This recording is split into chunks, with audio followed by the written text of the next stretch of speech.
ಚನ್ನಪಟ್ಟಣದ ಉಪಚುನಾವಣೆಯಲ್ಲಿ ಸಿಪಿ ಯೋಗೀಶ್ವರ್ ಗೆಲುವು ಹಿನ್ನೆಲೆ ಪತ್ನಿ ಶೀಲಾ ಹೊಳೆ ಆಂಜನೇಯ ದೇಗುಲದಲ್ಲಿ ಹರಕೆಯನ್ನ ತೀರಿಸಿದ್ದಾರೆ. ಮಂಡ್ಯ ಜಿಲ್ಲೆಯ ಮದ್ದೂರಿನ ಹೊಳೆ ಆಂಜನೇಯ ಸ್ವಾಮಿ ದೇವಸ್ಥಾನದಲ್ಲಿ ಪೂಜೆಯನ್ನ ಸಲ್ಲಿಸಿ ಮಾತನಾಡಿದ ಶೀಲಾ, ಕಷ್ಟದ ಸಂದರ್ಭದಲ್ಲಿ ಮಾತೃಪಕ್ಷ ನನ್ನ ಪತಿಯ ಕೈ ಹಿಡಿಯಿತು ಅಂತ ಹೇಳಿದ್ದಾರೆ.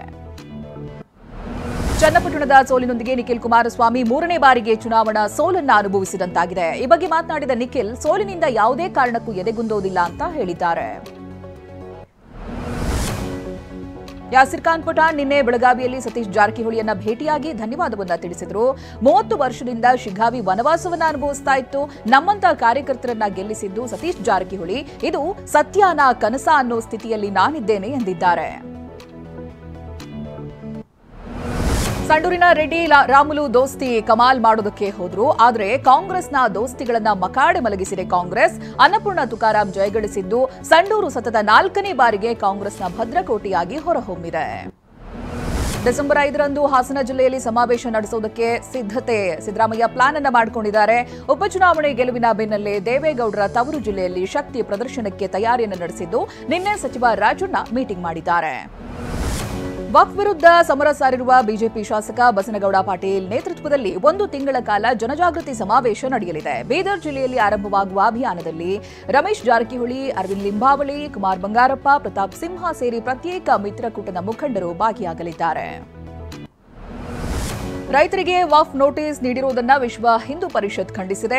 ನಿನ್ನೆ ಪೇಜಾವರ ಮಠದ ವಿಶ್ವ ಪ್ರಸನ್ನ ತೀರ್ಥ ಸ್ವಾಮೀಜಿ ನೇತೃತ್ವದಲ್ಲಿ ಹಲವು ಸ್ವಾಮೀಜಿಗಳು ರಾಜ್ಯಪಾಲ ಗೆಹ್ಲೋಟ್ರನ್ನ ಭೇಟಿಯಾಗಿ ಮನವಿ ಸಲ್ಲಿಸಿದ್ದಾರೆ. ರೈತರ ಜಮೀನಿಗೆ ರೌಡಿಗಳನ್ನ ಕರೆತಂದು ಮರಗಳನ್ನ ಕಡಿಸಿದ ಆರೋಪ ಕೇಳಿ ಬರ್ತಾ ಇದೆ. ಬೆಂಗಳೂರು ಉತ್ತರ ತಾಲೂಕಿನ ಹೊಸಳ್ಳಿ ಗ್ರಾಮದಲ್ಲಿ ಘಟನೆ ನಡೆದಿದೆ.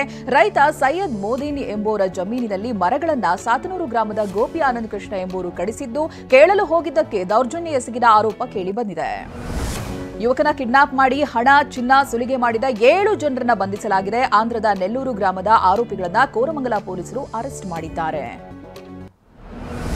ಬೈಕ್ ಕಳ್ಳತನದ ಆರೋಪಿ ಮೃತಪಟ್ಟಿದ್ದಾನೆ. ಆನಂದ್ ನಗರ ನಿವಾಸಿ ಮಹಾಂತೇಶ್ನನ್ನ ಹುಬ್ಬಳ್ಳಿ ಉಪನಗರ ಪೊಲೀಸರು ಅರೆಸ್ಟ್ ಮಾಡಿದ್ರು. ಜಾಮೀನು ಪಡೆದು ರಿಲೀಸ್ ಆಗಿದ್ದ ಈತ ನೇಣಿಗೆ ಶರಣಾಗಿದ್ದ. ಆಸ್ಪತ್ರೆಗೆ ಸೇರಿಸಲಾಗಿತ್ತು, ಆದರೆ ಚಿಕಿತ್ಸೆ ಫಲಿಸದೆ ನಿನ್ನೆ ಸಾವನ್ನಪ್ಪಿದ್ದಾನೆ. ಪತಿ ಮಹಾಂತೇಶ್ ಸಾವಿನ ಬಗ್ಗೆ ಪತ್ನಿ ಪೂಜಾ ಅನುಮಾನ ವ್ಯಕ್ತಪಡಿಸಿದ್ದಾರೆ. ಗಂಡನ ಸಾವಿನ ಕುರಿತು ತನಿಖೆ ಮಾಡುವಂತೆ ಆಗ್ರಹಿಸಿದ್ದಾರೆ. ಪೊಲೀಸರೇ ಕಿರುಕುಳವನ್ನು ನೀಡಿದ್ದಾರೆ ಅನ್ನುವಂತ ಆರೋಪ ಇದೀಗ ಕೇಳಿ ಬರ್ತಾ ಇದೆ. ಮಹಾರಾಷ್ಟ್ರದಲ್ಲಿ ಎನ್ಡಿಎ ಮೈತ್ರಿಕೂಟ ಭರ್ಜರಿ ಗೆಲುವು ಸಾಧಿಸಿದೆ. ಏಕನಾಥ್ ಶಿಂದೆ ಹಾಗೆ ಅಜಿತ್ ಪವಾರ್, ಉದ್ಧವ್ ಠಾಕ್ರೆಯ ಶಿವಸೇನಾ, ಶರದ್ ಪವಾರ್ರ ಎನ್ಸಿಪಿಯಿಂದ 75 ಸೀಟ್ಗಳನ್ನು ಕಸಿದುಕೊಂಡಿದ್ದಾರೆ. 133 ಸ್ಥಾನ ಗೆದ್ದು ಬಿಜೆಪಿ ಅತಿದೊಡ್ಡ ಪಕ್ಷವಾಗಿ ಹೊರಹೊಮ್ಮಿದೆ.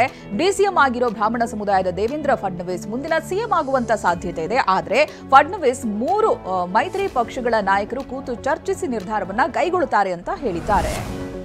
ಮುಂಬೈನಲ್ಲಿಂದು ಬಿಜೆಪಿ, ಶಿವಸೇನೆ, ಎನ್ಸಿಪಿ ಶಾಸಕರ ಸಭೆ ನಡೆಯಲಿದೆ. ಸಭೆಯಲ್ಲಿ ಶಾಸಕಾಂಗ ಪಕ್ಷದ ನಾಯಕರ ಆಯ್ಕೆ ಮಾಡುವಂತ ಸಾಧ್ಯತೆ ಇದೆ. ನವೆಂಬರ್ 26ರಂದು ಸಂವಿಧಾನ ದಿನಾಚರಣೆ ದಿನವೇ ಮಹಾರಾಷ್ಟ್ರದಲ್ಲಿ ಪ್ರಮಾಣ ವಚನ ಕಾರ್ಯಕ್ರಮಕ್ಕೆ ಮಹಾಯುತಿ ನಿರ್ಧರಿಸಿದೆ.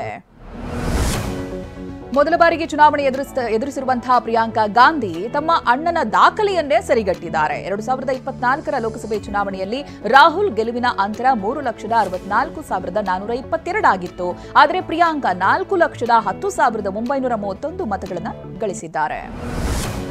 ಜಮ್ಮು ಮತ್ತು ಕಾಶ್ಮೀರದಲ್ಲಿ ದಟ್ಟ ಮಂಜು ಬೀಳಲಾರಂಭಿಸಿದೆ. ರಾಜಧಾನಿ ಶ್ರೀನಗರ ಸೇರಿದಂತೆ ಹಲವಾರು ಪ್ರದೇಶಗಳಲ್ಲಿ ರಮಣೀಯ ದೃಶ್ಯ ಕಂಡು ಬರ್ತಾ ಇದೆ. ಸೋನಾಮಾರ್ಗ್ ಪ್ರದೇಶದಲ್ಲಿ ನೋಡಿದಲ್ಲೆಲ್ಲ ದಟ್ಟನೆಯ ಮಂಜು ಕವಿದಿದ್ದು ಭೂತಾಯಿಗೆ ಬೆಳ್ಳಿಯ ಹೊದಿಕೆ ಹೊದಿಸಿದಂತಾಗಿದೆ. ಮಾಜಿ ಕ್ರಿಕೆಟಿಗ ನವಜೋತ್ ಸಿಂಗ್ ಸಿಧು ಕಠಿಣ ಡಯಟ್, ಅರಿಶಿನ, ನಿಂಬೆ ರಸ, ತುಳಸಿ, ಬೇವಿನ ಎಲೆ ಸೇವನೆಯಿಂದಲೇ ತಮ್ಮ ಪತ್ನಿಯ ಕ್ಯಾನ್ಸರ್ ಗುಣವಾಗಿದೆ ಅಂತ ಹೇಳಿದ್ದಾರೆ. ಆದರೆ ಟಾಟಾ ಮೆಮೋರಿಯಲ್ ಆಸ್ಪತ್ರೆಯ ಕ್ಯಾನ್ಸರ್ ತಜ್ಞರು ಇದನ್ನು ತಳ್ಳಿ ಹಾಕಿದ್ದಾರೆ. ಇಂದು ಮತ್ತು ನಾಳೆ ಬಹುನಿರೀಕ್ಷಿತ ಐಪಿಎಲ್ ಮೆಗಾ ಹರಾಜು ನಡೆಯಲಿದೆ. ಸೌದಿ ಅರೇಬಿಯಾದ ಜಿದ್ದಾದಲ್ಲಿ ಜರುಗಲಿರುವಂತಹ ಈ ಹರಾಜಿನಲ್ಲಿ 577ಕ್ಕೂ ಅಧಿಕ ಆಟಗಾರರ ಹೆಸರು ಕಾಣಿಸಿಕೊಳ್ಳಲಿದೆ. ಈ ಪೈಕಿ ಗರಿಷ್ಠ 204 ಆಟಗಾರರಿಗೆ ಮಾತ್ರ ಅವಕಾಶ ದೊರೆಯಲಿದೆ.